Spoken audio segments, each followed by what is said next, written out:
Hola muchachos, muy buenos días.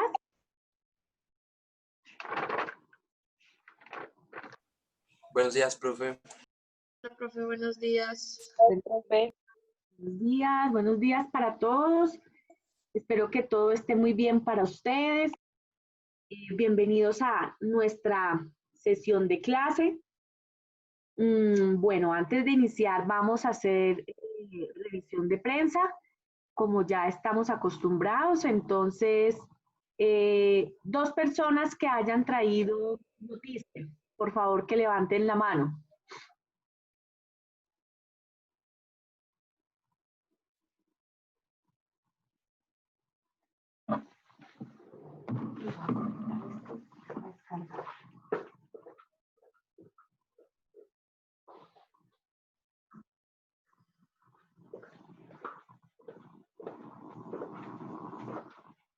Germán Darío.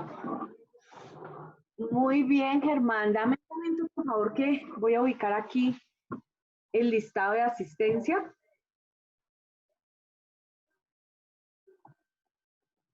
A ver.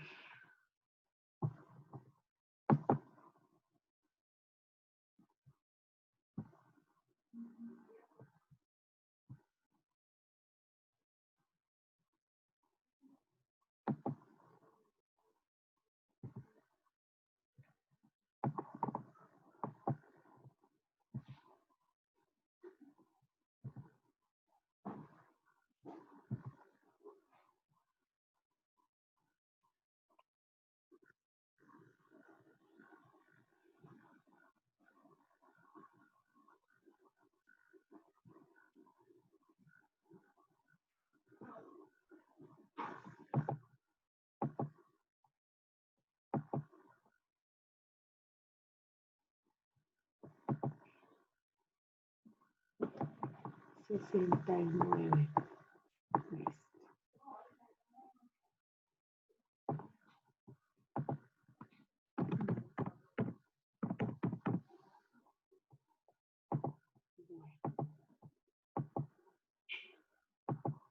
Listo, muy bien. Entonces, vamos con Germán y Cristina, con ellos dos. Germán, adelante, te escuchamos. Muy buenos días para todos. Buenos días, profe. Leí la noticia sobre la importancia de las abejas polinizadoras en los cultivos del lulo. Últimamente, pues, la producción del lulo ha disminuido por la gran cantidad de tóxicos o de pesticidas que han utilizado las personas encargadas de vigilar el crecimiento de este cultivo, y pues no se ha podido producir del todo la fruta acá en Colombia. Entonces, se saben que la fruta acá en Colombia es una de las más importantes, por no decir también que es una de las más esenciales y ricas. Y pues ahora se está buscando una manera para que los cultivos de lulo pues no sean afectados por otros insectos y las abejas puedan realizar su trabajo. No sabía que las abejas hacían este acto tan importante. O sea, sí sabía del acto que hacían las abejas y la función que cumplen actualmente, pero no tenía en cuenta que fuesen tan importantes para una fruta como es el lulo. Entonces, pues me sorprendí al leer la noticia y eso es todo. Entonces, si te entendimos bien, lo que hace la abeja es proteger el cultivo. No, polinizarlo. Es la que se encarga de la distribución, de las distribuciones, de la distribución del polen a otros cultivos de lulo. Ah, vea, pues no, yo tampoco lo sabía. Pero como también hay otros insectos, entonces pues las personas que los cultivan echan pesticidas y otros tóxicos que biológicamente lo que van a hacer es que el animal no pueda, el animal como la abeja no pueda realizar su labor. Entonces el cultivo del lulo se ha visto afectado últimamente y está costoso. Ve, qué bien, Germán, gracias.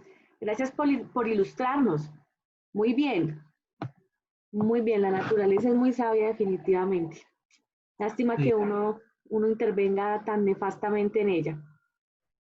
a Qué veces. pena. Yo hago un apunte ahí y es que las abejas son tan importantes y el proceso de polinización lo es, que si las abejas se llegaran a extinguir, muy probablemente se secarían todos los cultivos de fruta, de flora, y pues probablemente nosotros también podamos morir ahí por falta de alimentos. Claro, por supuesto. Claro que sí, Sebastián. Pues si hacen ese proceso de polinización tan importante en las frutas, yo no lo sabía. Pensé que ellas estaban solo en su medio y ya. Muy bien. Gracias, Germán. Vamos con la noticia de Cristian. Buenos días para todos. Bueno, la noticia que yo escogí, ya saliendo como del mundo del COVID y de las masacres, pues decidí escoger, la mía había quedado pendiente de la semana pasada, una que ha sido de debate en el mundo jurídico y es lo del aborto. Entonces escogí una noticia del Espectador y se trata de una abogada que se llama Natalia Bernal Cano. Ella ha intentado muchas veces demandar lo de las causales, o sea, tumbarlas por inconstitucionalidad, una acción de inconstitucionalidad, pues ha presentado varias, porque ella tiene algunas investigaciones que demuestran que una mujer después de un aborto tiene consecuencias de hasta el punto de llevarla a una invalidez o de que su cuerpo tenga tendencias abortivas después de la primera práctica de ese método. Entonces, en 2020 se reabre, en este año se abre de nuevo el debate sobre las causales porque a ella ahora presentó un recurso sobre una nueva sentencia que le dijo no a su propuesta. Ella lo que quiere es que nadie aborte bajo ninguna excusa, ninguna causal. Entonces presentó un recurso que ahorita desconozco, lo había leído la semana pasada, sobre, sobre esta sentencia C089 del 2020. La presentó ante la Comisión Interamericana de Derechos Humanos y pues ya fue admitida, ya la va a evaluar la comisión para ver si se elimina el aborto con causales aquí en Colombia. De hecho, aquí el rechazo ha sido tan fuerte contra su ponencia que el magistrado Alejandro Linares Cantillo, que fue quien el ponente, valga la redundancia, de la sentencia C089 de este año, de hecho está de acuerdo con que haya aborto sin ninguna causal, o sea, aborto para quien quiera. Es un debate en el que no pongo mi opinión porque es algo bastante sensible y pues las investigaciones de ella dice son más de 335 sobre el asunto y dice que siempre la mujer va a salir perjudicada, las consecuencias son graves. Entonces, pues ya agotada de la jurisdicción aquí en Colombia, siempre le dicen que no, decidió acudir a la Comisión Interamericana de Derechos Humanos. Y eso es todo. Muchas gracias, Cristian. Ese es un tema muy sensible en nuestra sociedad. Indiscutiblemente, claro, cuando la Corte despenaliza el aborto, por ejemplo, en el caso de violación, pues ahí es muy difícil uno ponerse a opinar porque imagínense uno producto de una violación, pues tener que afrontar un embarazo que nunca deseó. Eh, pero cuando son estos abortos, por ejemplo, porque pues desafortunadamente algo pasa, no hay un control de la situación y es pues producto de algún tipo de relación sentimental, lo que dicen quienes han vivido una situación de esas, y lo digo porque me lo contó una persona que muchos de ustedes conocen, y que fue pues una mujer que sufrió constantemente o mejor dicho, consintió muchos abortos.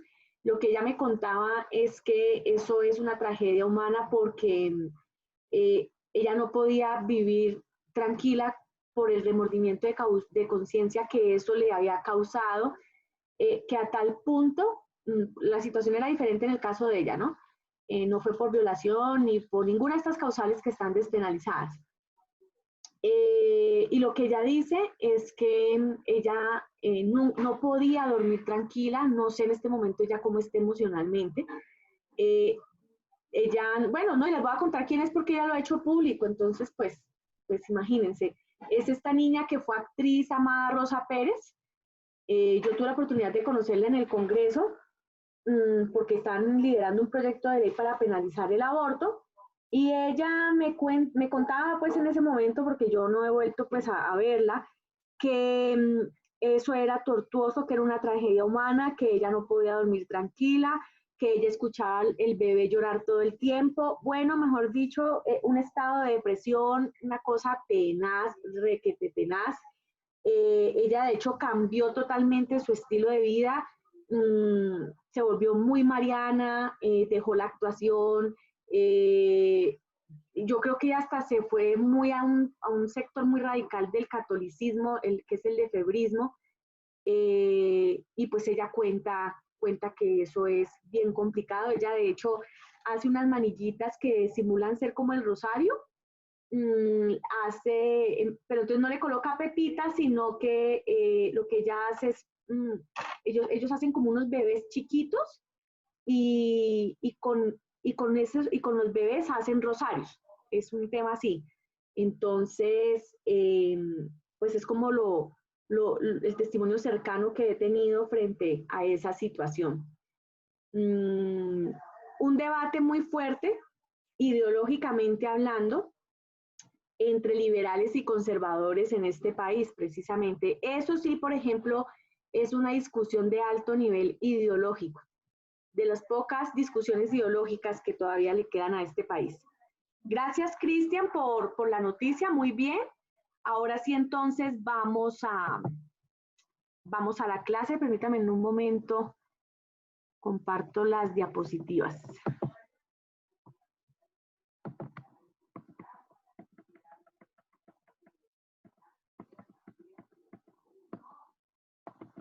Bueno, entonces hace 8 días habíamos visto cómo había sido pues la cronología de la independencia, habíamos visto cómo en medio de esa consolidación de nuestra república naciente se presentaron distintas guerras civiles, entre ellas la guerra de los 1000 días, y cómo en medio de la guerra de los 1000 días, e inclusive de la guerra del medio siglo, aparecen los partidos liberal y conservador.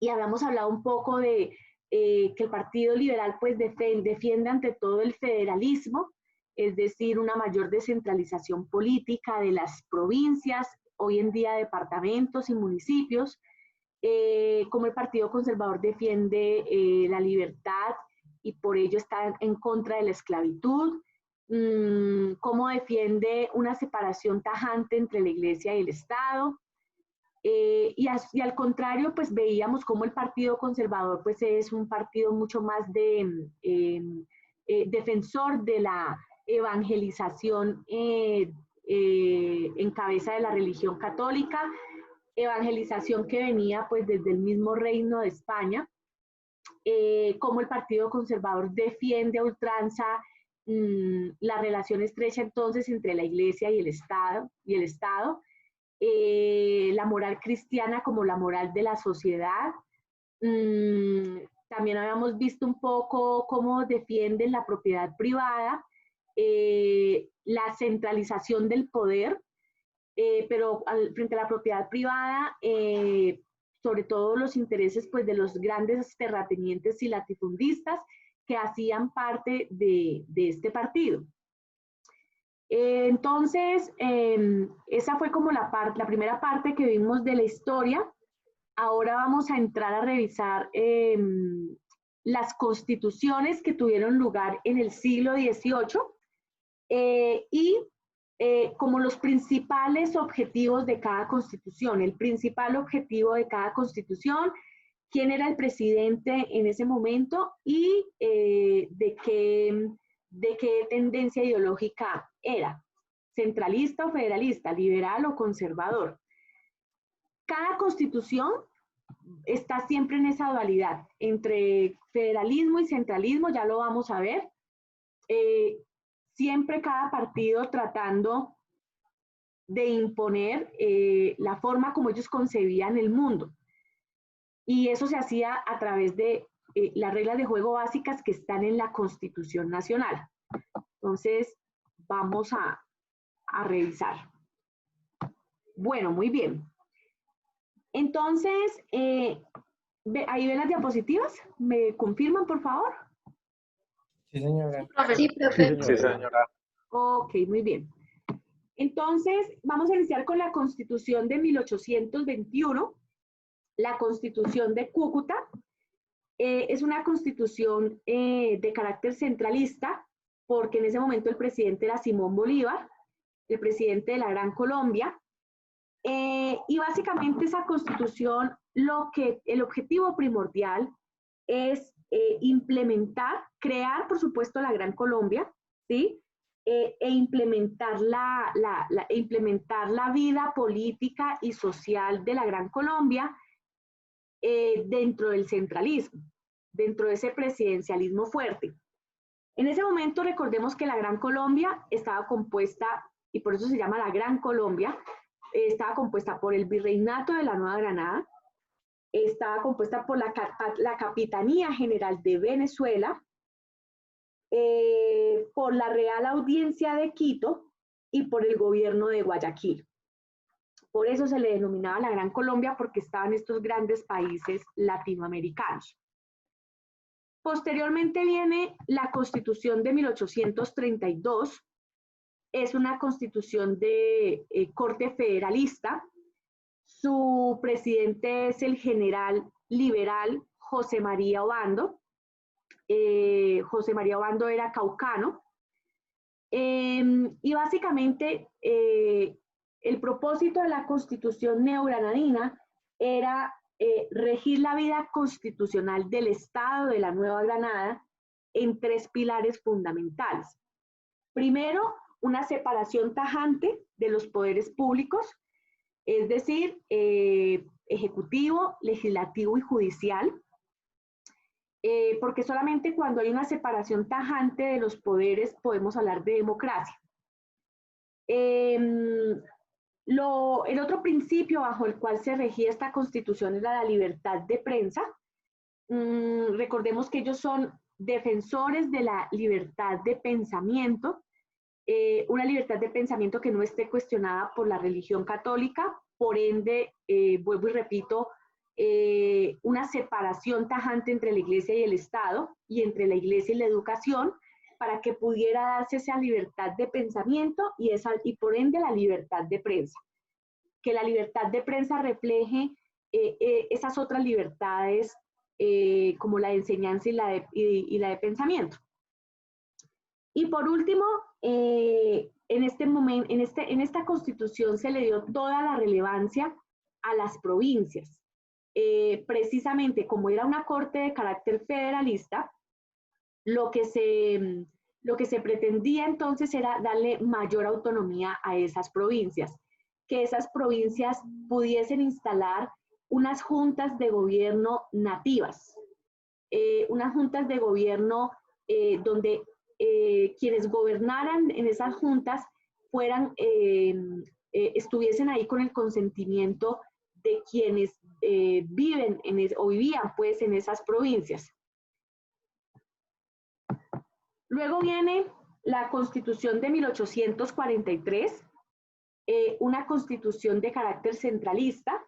Vuelve otra vez al poder el conservatismo, por decirlo de alguna manera. En ese momento estaba el presidente Pedro Alcántara Herrán, y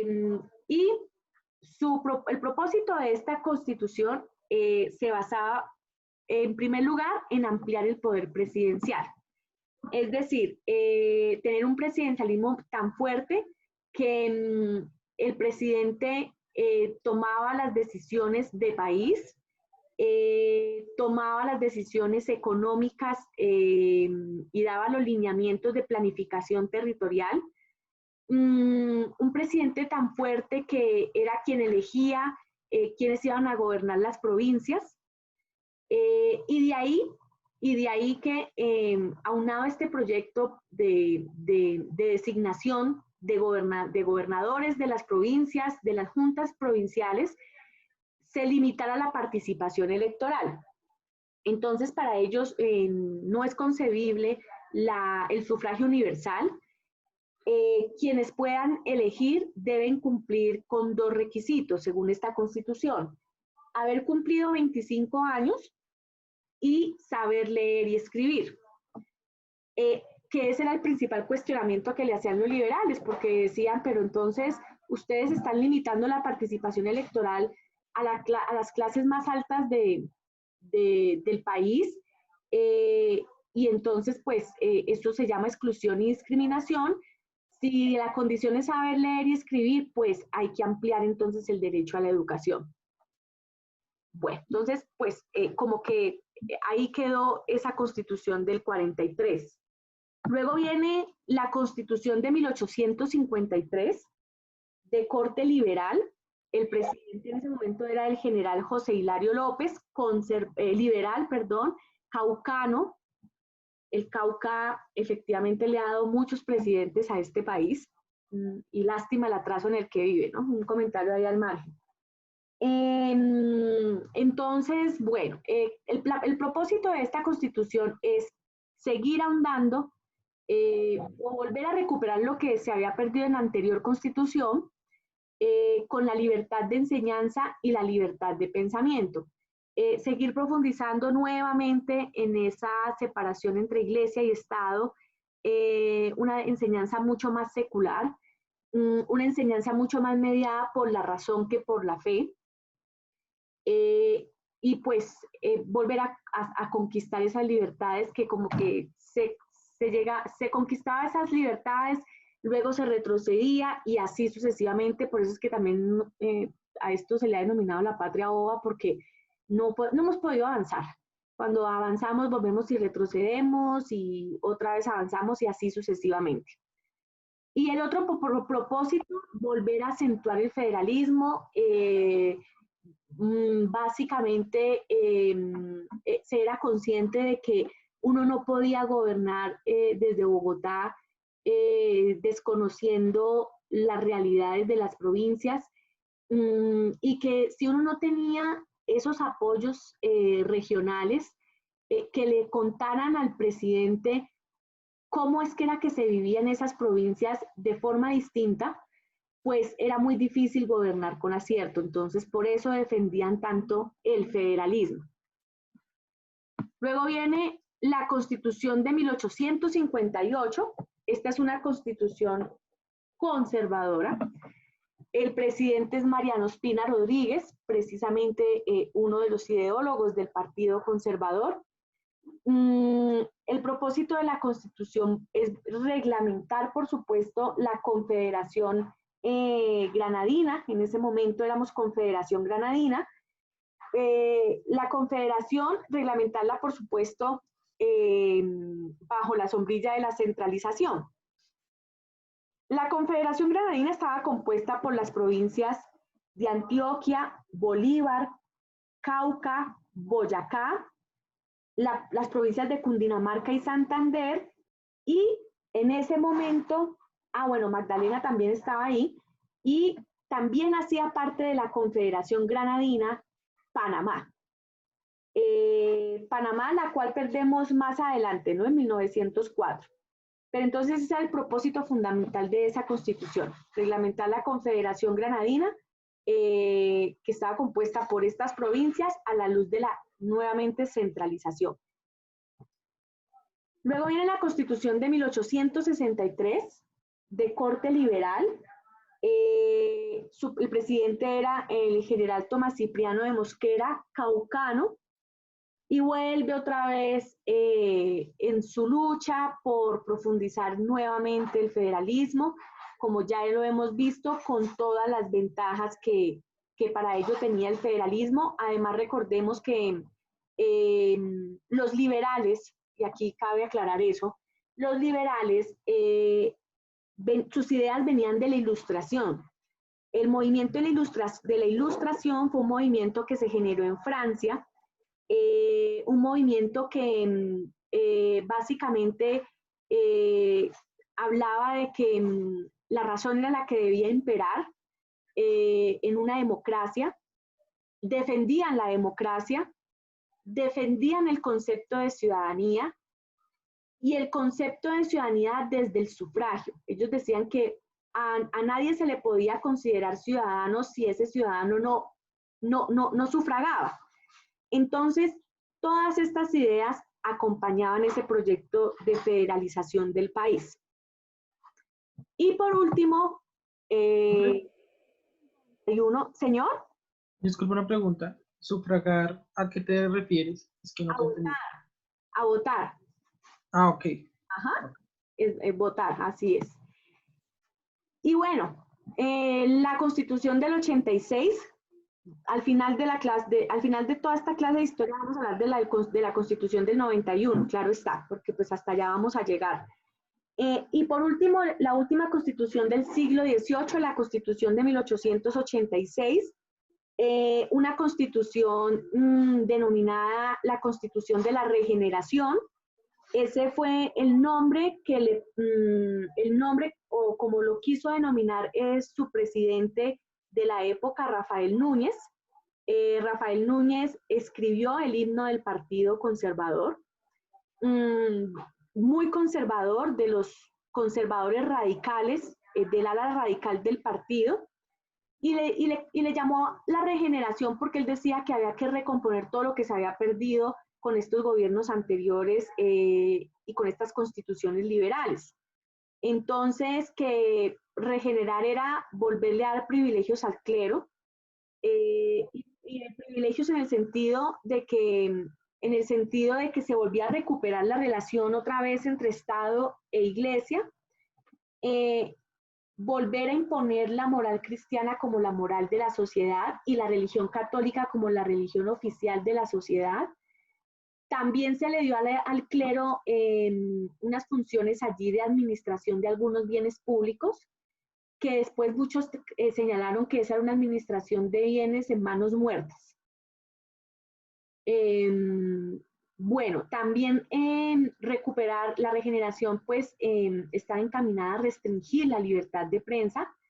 Aquellos que no estuviesen de acuerdo con el gobierno de turno, pues definitivamente no podían tener cabida en la opinión pública, porque pues eso atentaba contra el proyecto político y contra el régimen.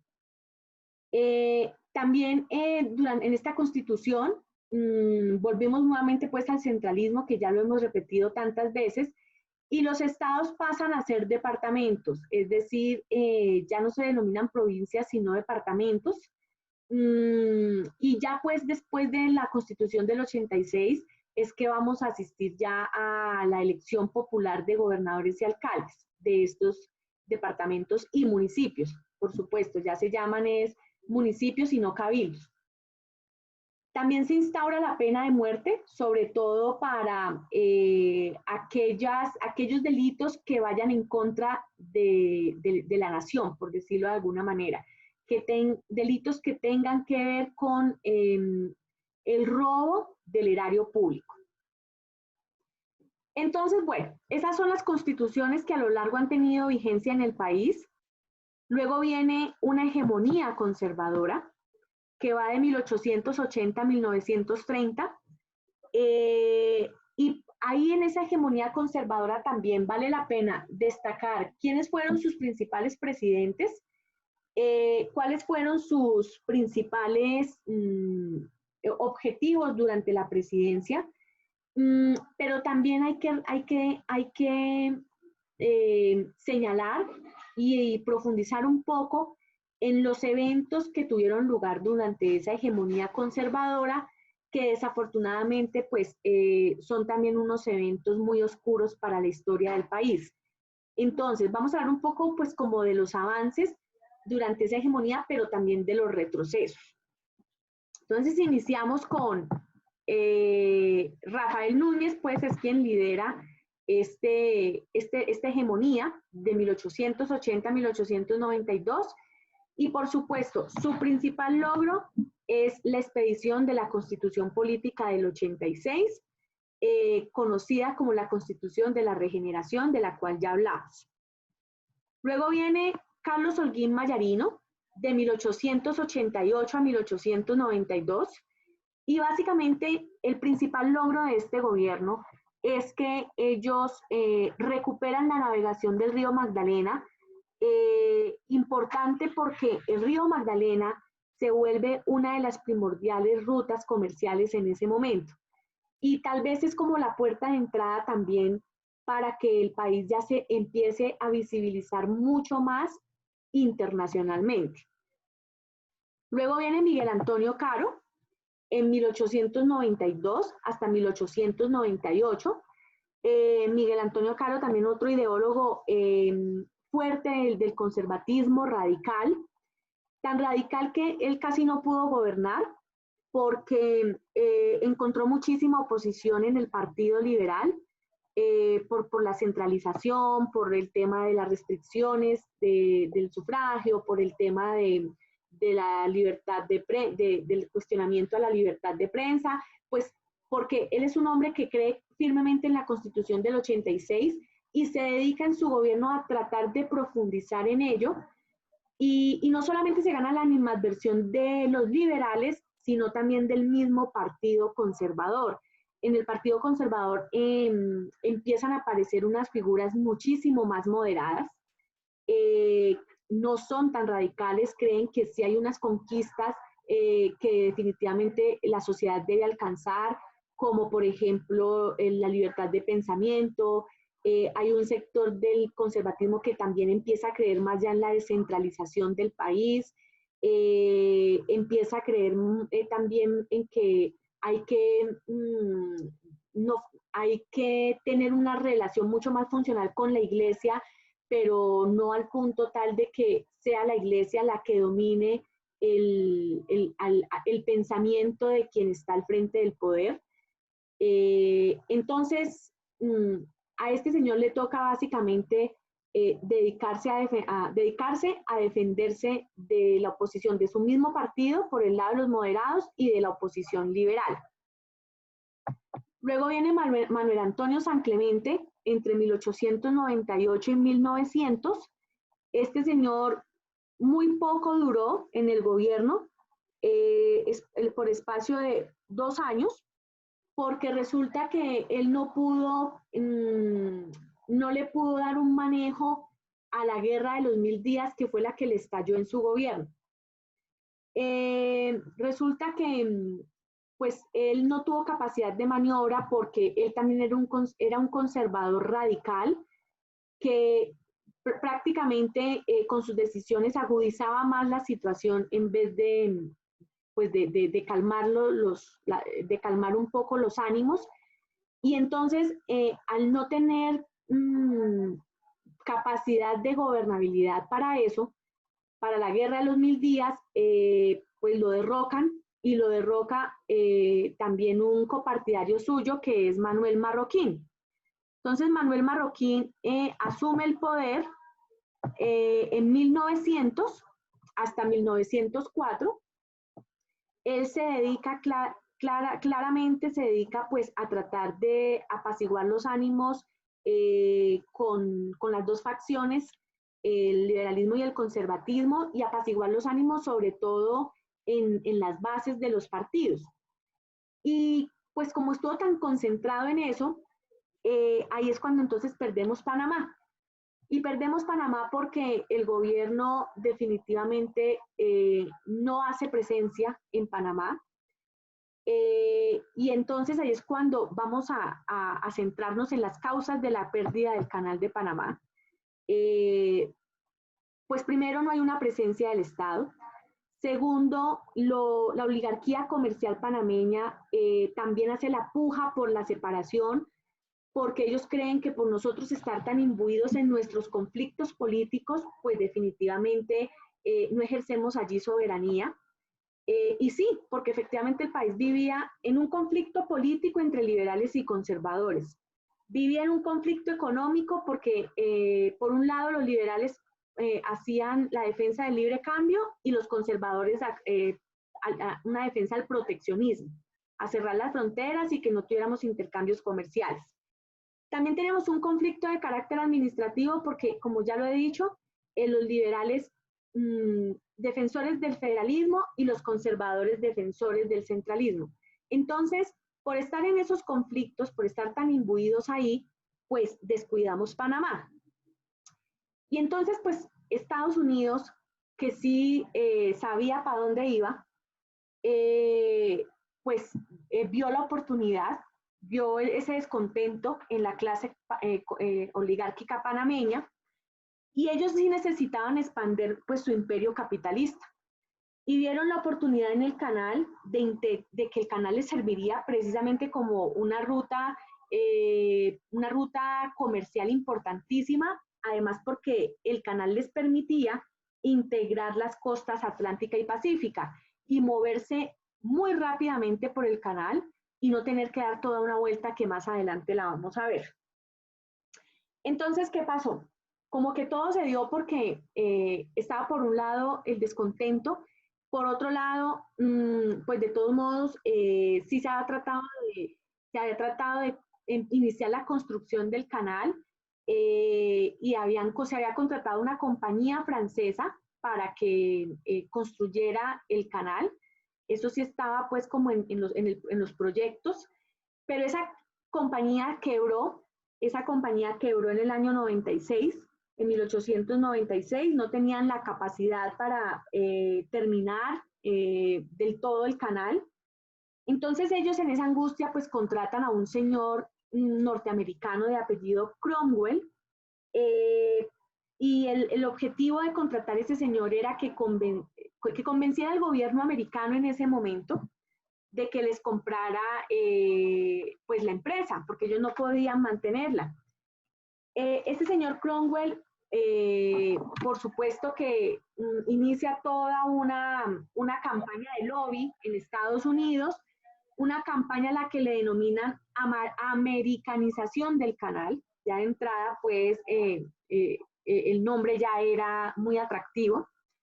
Reúne un grupo de notables empresarios, entre ellos un empresario de apellido Morgan, un banquero, y es así como logran entonces en el año 1899, Cromwell y los banqueros y los empresarios americanos fundar la compañía Company of America para terminar de construir el canal de Panamá. Entonces ahí es cuando pues negocian con el gobierno de José Manuel Marroquín y pues se firma finalmente el tratado Errán-Hay, en el cual se le cede la soberanía del canal a Estados Unidos y se indemniza a nuestro país por la pérdida del canal en $25 millones, una cifra muy cuestionable, una negociación muy cuestionable por los liberales, porque ellos decían que económicamente el canal no representaba esa suma de dinero por la posición geoestratégica del mismo canal. Entonces aquí, muchachos, quiero que veamos un corto documental sobre la pérdida del canal de Panamá.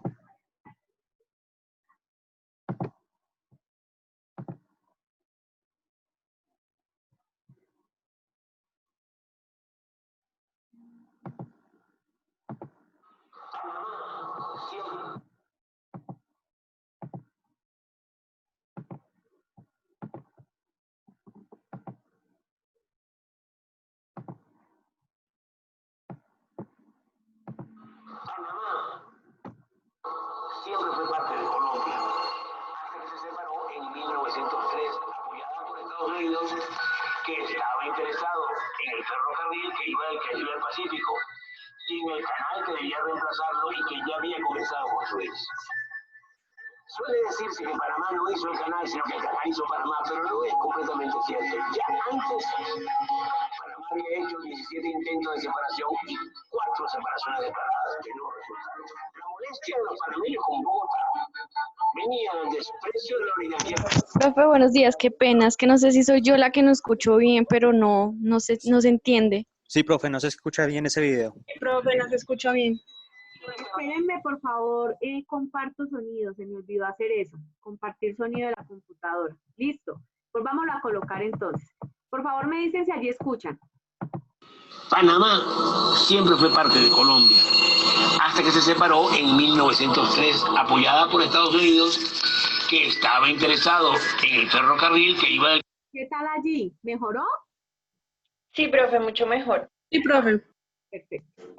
Caribe al Pacífico y en el canal que debía reemplazarlo y que ya había comenzado a construirse.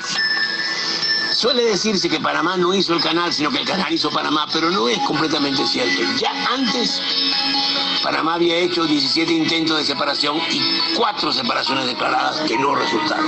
La molestia de los panameños con Bogotá venía del desprecio de la oligarquía colombiana por ese territorio selvático y pantanoso.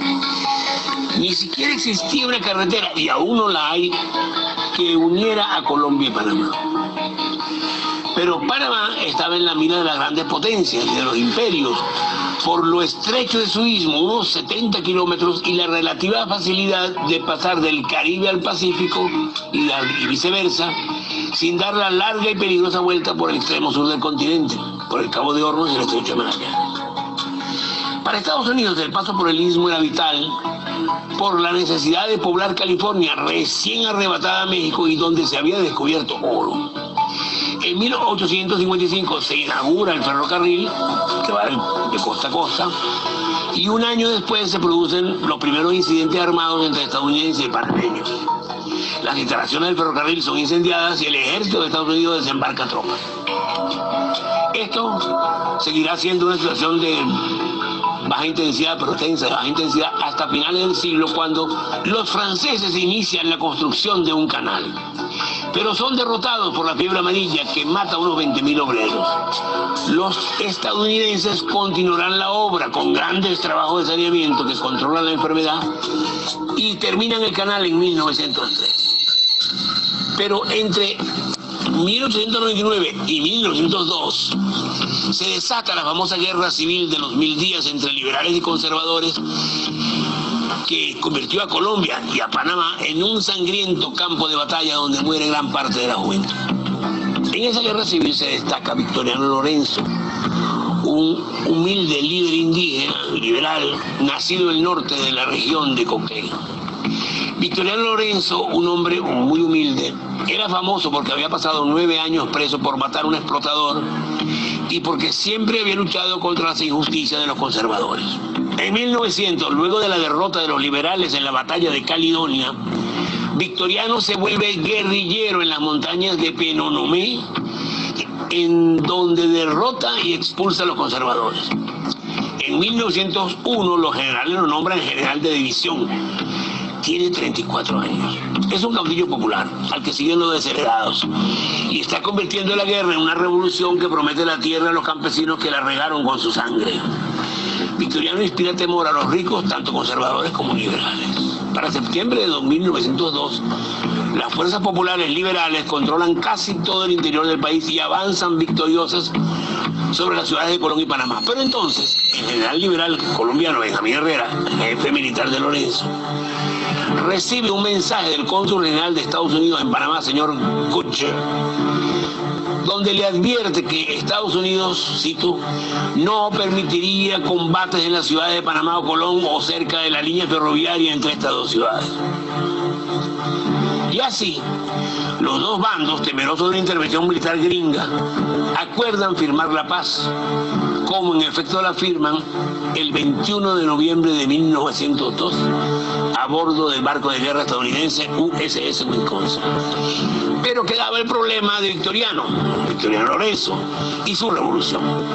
Y los firmantes sabían que Lorenzo no aceptaría el pacto de Wisconsin, por lo que actuaron rápidamente. Apenas 7 días después de la firma, lo detienen y lo envían preso a la ciudad de Panamá. Victoriano se fuga en Nochebuena, pero es recapturado. Pasará 6 meses en la cárcel, mientras liberales y conservadores se dedican a neutralizar a sus seguidores. Finalmente, el 14 de mayo de 1903, se celebra una pantomima de consejo de guerra. Y el 15 de mayo, a las 8:30 de la mañana, lo sentencian a muerte. Y a las 5 de la tarde lo fusilan en la Plaza Chiriquí, hoy Plaza Francia de la ciudad de Panamá. Sus últimas palabras fueron: señores, oíd una palabra pública. Ya sabéis de quién es la palabra. Victoriano Lorenzo muere. A todos los perdono. Yo muero como Jesucristo. Separada finalmente de Colombia, la nueva República de Panamá tendrá a su cabeza dos conservadores. Como presidente, a Manuel Amador Guerrero, médico del ferrocarril norteamericano, y como jefe militar al general Esteban Huertas, viejo matapueblo conservador, perseguidor de los liberales. Panamá y su canal seguirán bajo el dominio de los Estados Unidos, luchando por su soberanía hasta 1970, cuando el general Torrijos firma con el presidente Carter el tratado que marca el fin de la ocupación militar estadounidense de la zona del canal. Y será este mismo Torrijos quien rescate la figura de Victoriano Lorenzo como héroe del pueblo panameño. La vida, pasión y muerte de Victoriano Lorenzo nos enseña que los héroes populares, más temprano que tarde, escapan del olvido y reciben el honor y gloria que merecen. Para Panamá, para la patria grande y para el mundo, Victoriano Lorenzo nunca volverá a ser un misterio. Bueno, muy bien. Son esos héroes, como dice el historiador, que definitivamente son invisibles a la luz de la historia. Bueno, antes de continuar, quiero recordarles que yo tengo un canal de YouTube para que por favor lo consulten, porque ahí están todas estas clases y por supuesto les va a ser de gran ayuda. Permítanme, por favor, les comparto la dirección del canal. A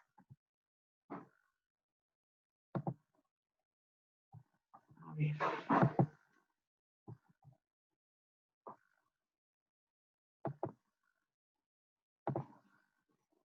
Aquí está. Entonces, muchachos, aquí está la dirección.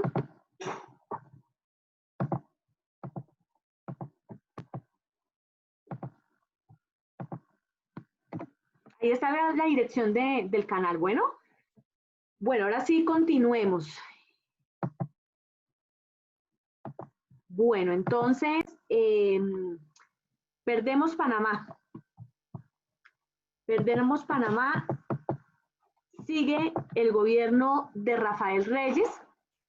Estamos en la hegemonía conservadora, ¿no? Recuerden. Entonces, bueno, sigue el gobierno de Rafael Reyes de 1904 a 1909. El general Reyes cierra el Congreso porque encuentra una oposición muy fuerte ahí. Desaparece el cargo de vicepresidente y designado.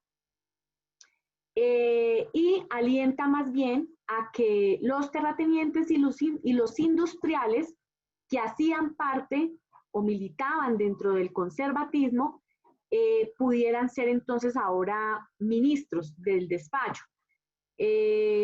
Recordemos pues que el Partido Liberal el Partido Conservador ha sido un partido más defensor de la propiedad privada, defensor de la agroindustria, de la industria, defensor de los grandes latifundios. Entonces, pues estas clases de la oligarquía industrial y terrateniente del país asumen algunos cargos durante el gobierno de Rafael Reyes. Después del periodo de Rafael Reyes viene Carlos Eugenio Restrepo, de 1910 a 1914. Básicamente, él se centra en mejorar las exportaciones de café de nuestro país. Por supuesto, está de acuerdo con la internacionalización que empieza a tener el país a través de la exportación del café.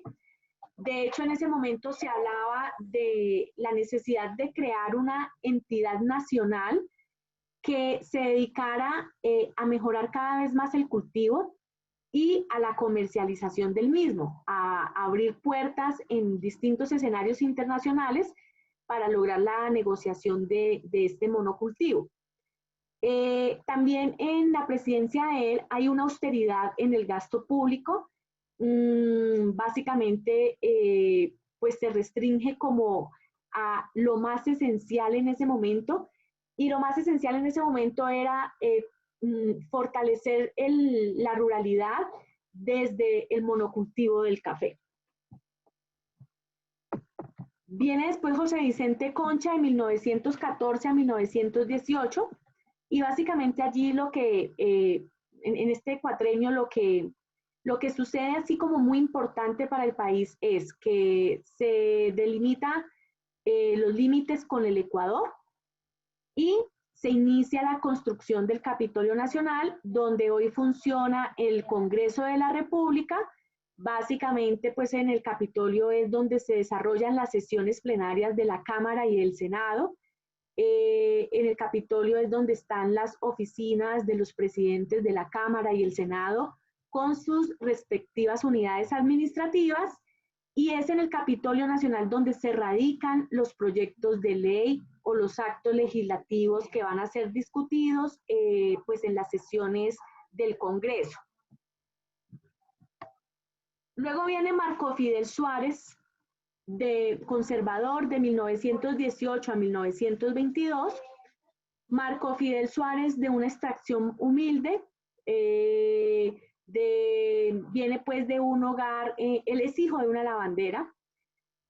Marco Fidel logra formarse y logra saber leer y escribir porque se colaba en sus inicios en las ventanas de los colegios para poder recibir clase.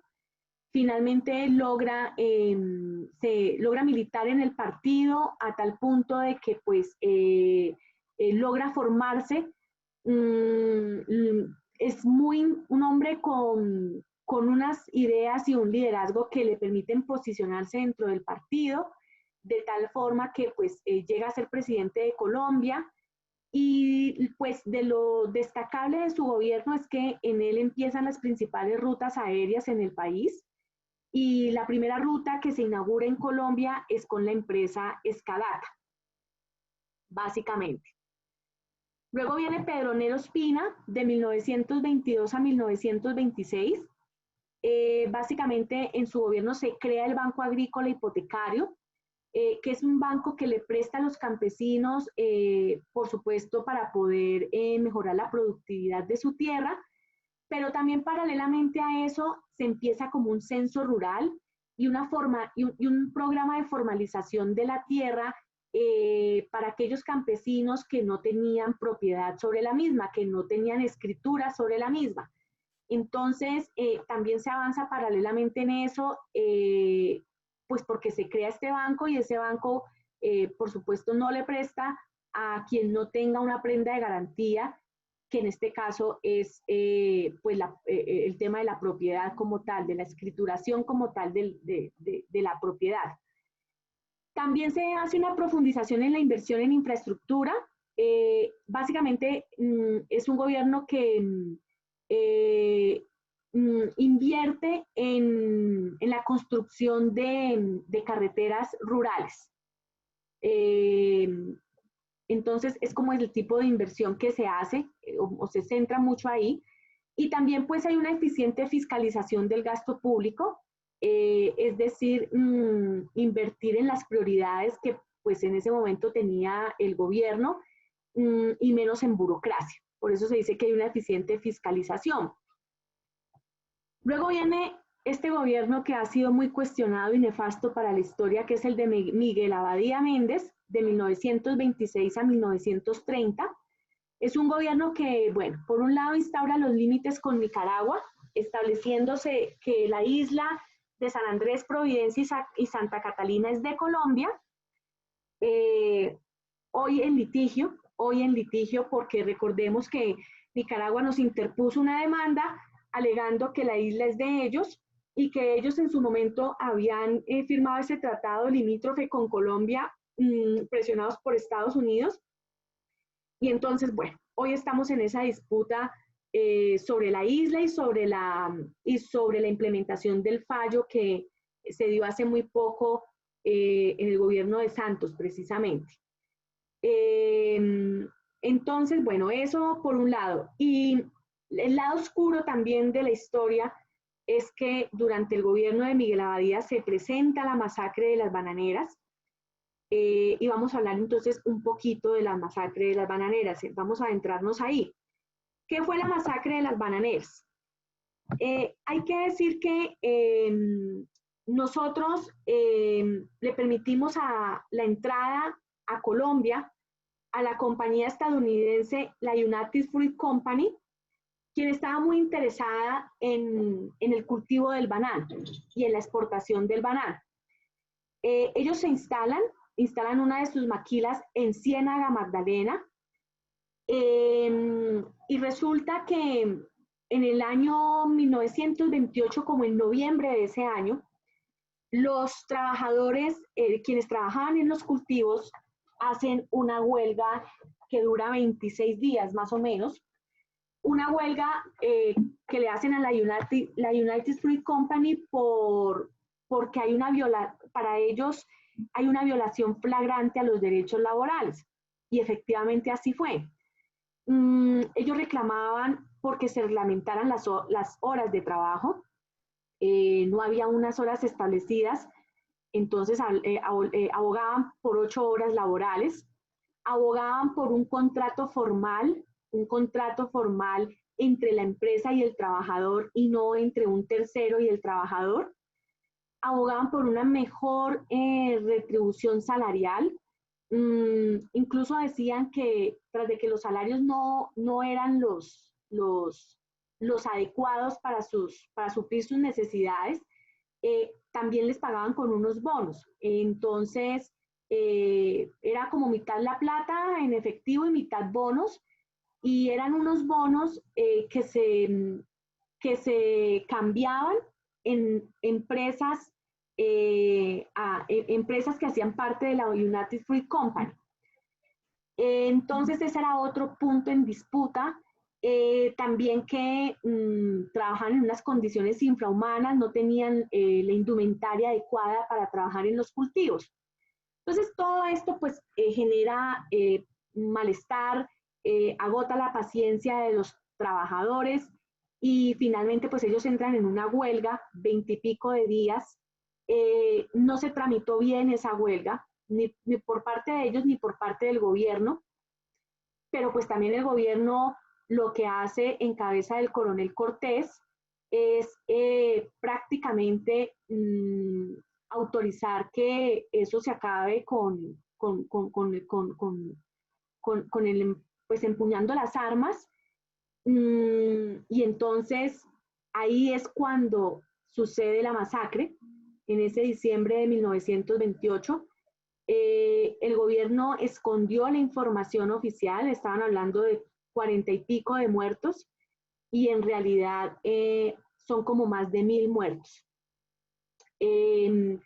Por eso es tan importante traer la memoria cuando uno está hablando de historia, porque hay personas que hacen memoria de esos eventos históricos, y aquí también quiero compartir un documental que hizo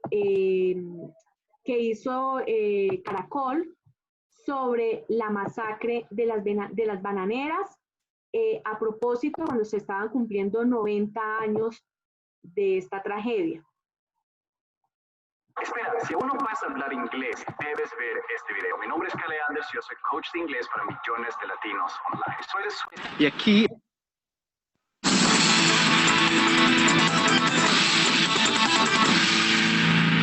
Esta semana se cumplieron 90 años de la masacre de las bananeras que cobró la vida de al menos 1000 obreros en Ciénaga Magdalena. Viajamos hasta ese lugar para reconstruir lo que ocurrió durante los 24 días de la huelga y la matanza de los trabajadores ese 6 de diciembre de 1928. Informe especial.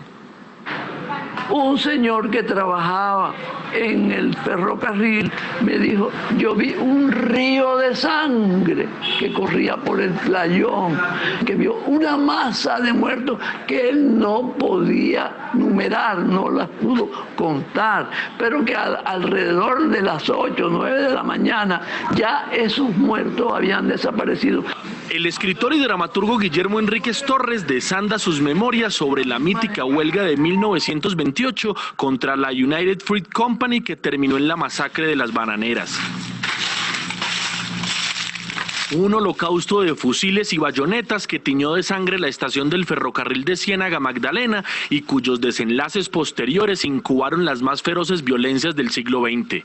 Todavía es un misterio el número real de muertos, que algunos cuentan por 1000, pero los relatos de aquella carnicería de madrugada sobreviven 90 años después. Colombia jamás volvió a ser la misma. Todos tuvieron la culpa, todos cometieron errores. Los huelguistas no supieron llevar las cosas. La UNAI se lavó las manos. El ejército es el responsable de la muerte y el presidente dio la orden. Con soberbia crudeza, el maestro Ricardo Rendón caricaturizó así lo acontecido en una charla imaginaria entre el presidente Miguel Abadía Méndez y el general Carlos Cortés Vargas, jefe militar y civil de la zona. Desde plantaciones como esta salieron los huelguistas que terminaron apostados en la estación del ferrocarril de Ciénaga para reclamar sus derechos. Lo hicieron a partir del 12 de noviembre de 1928 y allí estuvieron hasta el amanecer del 6 de diciembre de ese mismo año, cuando al no poder disipar la huelga, el general Cortés Vargas le dijo a sus hombres: disparen a discreción. La pila de cadáveres fue levantada con urgencia por los militares, pero el destino final de esos cuerpos terminó alimentando leyendas. Se dice que cientos fueron incinerados, otros terminaron en fosas comunes a medio enterrar y algunos más echados al mar. Ahí está, para no ir más lejos, el descarnado testimonio de Agustín Lara, custodio de la memoria oral de Ciénaga. La multitud de muertos y de cadáveres apilados los traían hasta acá y de aquí se los llevaban.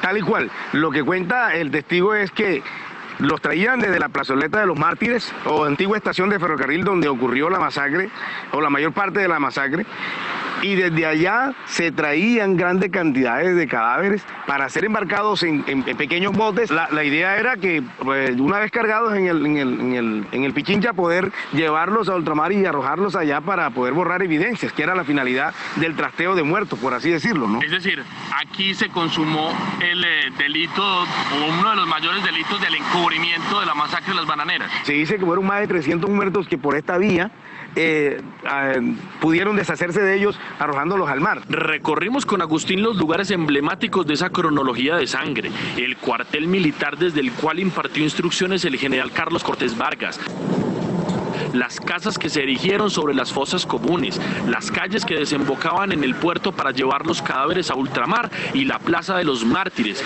con su imponente Prometeo de la Libertad en honor a esos obreros sin nombre y sin tumbas. ¿Cuál fue la génesis de la huelga? Agustín Lara lo resume con una frase rotunda: mientras aquí se bailaba cumbia con fajos de billetes prendidos, por simple diversión, por simple demostrar quién tenía más plata que otro. Porque había billetes. En el campo colombiano los trabajadores vivían como cerdos, vivían miserables. El pasado jueves, en medio de la conmemoración de ese crimen, en aquella plaza que 90 años atrás fue Camposanto, una obra de teatro escolar recordó la barbarie. E incluso un niño encarnó el legendario discurso de Jorge Eliezer Gaitán en el Congreso denunciando la masacre. Doctor Gaitán, ¿hasta cuándo nos va a enrostrar la masacre de las bananeras? Hasta que dejen de llorar las viudas y los huérfanos. ¿Cuántos murieron ese 6 de diciembre de 1928? El general Cortés Vargas, en su libro Los sucesos de las bananeras, aseguró que las víctimas no pasaron de 47. Pero este cable desclasificado multiplicó esa cifra por 20. El periodista y escritor Óscar Alarcón lo dice con claridad meridiana. El único documento que existe es el del embajador de Estados Unidos de la época, que le comunica a el gobierno de los Estados Unidos que fueron como 1000, no dice una cifra exacta, que le dijo el de la United Fruit Company que fueron como 1000 los muertos. Al margen de los números, la tumba de los únicos 9 obreros que fueron hallados tras la matanza todavía se conserva en el cementerio de San Rafael en Ciénaga. Fuimos hasta allá con el escritor Guillermo Enríquez.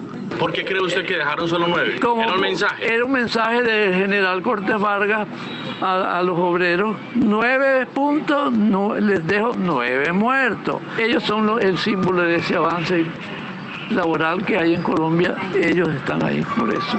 Aprovecho ese escenario para preguntarle por qué el Estado jamás pidió perdón por lo ocurrido y Enríquez me suelta lo siguiente. Primero porque está en Ciénaga. Si hubiera estado en otro sitio, de pronto sí lo hubieran reconocido. Y la otra cosa es que son unos obreros, y si hubiera sido la hija de un presidente, ya habría un barrio con ese nombre, ¿no? Como hay en Bogotá, con la hija de un presidente. ¿Ha sido Colombia una sociedad desmemoriada con estas personas? Y canalla, esa es la palabra. Colombia ha sido canalla. Canalla. Es un país de dirigentes canallas. Ciénaga no olvida, 90 años después. Bueno, muy bien. Eso sería todo, muchachos. No sé si hay alguna pregunta.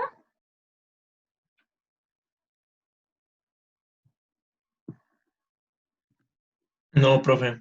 Bueno, entonces, así quedamos por hoy. La próxima semana entramos a ver la hegemonía liberal, la violencia de mediados del siglo, la aparición de los actores armados, de los primeros actores armados. Por supuesto, también vamos a revisar el Frente Nacional. Bueno, les deseo entonces un muy buen fin de semana, que tengan un muy buen descanso. Muchas gracias por toda su atención, por la paciencia. Un abrazo para todos y bueno, en 8 días volvemos a estar por acá. Cuídense mucho. Bueno, hasta luego, profe. Muchas gracias. Gracias, profe. Gracias, profe. Hasta luego. Gracias, profe. Gracias, profe.